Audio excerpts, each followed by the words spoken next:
Sa Taukan Paguran amay kasubong aga, nagtiyaga ang piling residente sa Biga, Legazpi City na magpila sa pigkondusir na gift-giving activity kan sarong pasyaran sa lugar. Si Lola Rosalinda, haros mapahibi sa kaugmahan sa naresibing food packs. Sabi niya, dakulang katabangan ng gadang naresibi niyang mga dilata asinbaga sa indang pamilya.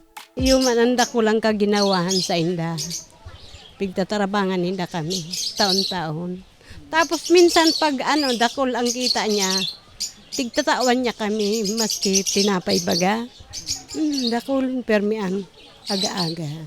Siring ni Lola Rosalinda, nakaresibi man ng parehong pamasko si Lola Merly, asin may naresibi man na cash gift.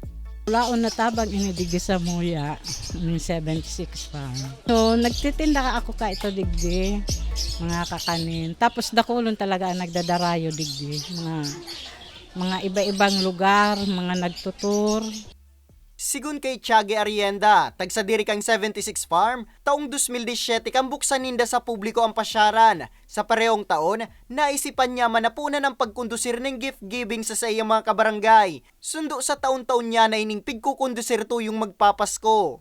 Yan, sabi ko baga sa Indo, ano man ang makukuha rin sa farm, mamamatayan Indo.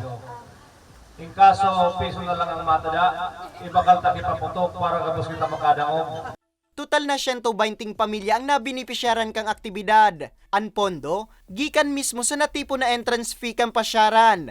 Tapos yan, mapapicture ako sa Indo kapos ha, for documentation lang.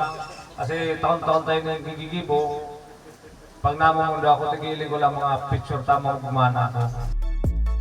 Sa mga maut pasyaran ng 76 Farm, sa kantidad na 20 pesos na entrance fee, malilibot mo na ang pasyaran. Asin sa masunod na Kapaskuhan, syertong may panibagong pamilya naman ang mahatodan ng kaugmahan. Para sa mga baretang tatak Bicol, Nomer Corporal.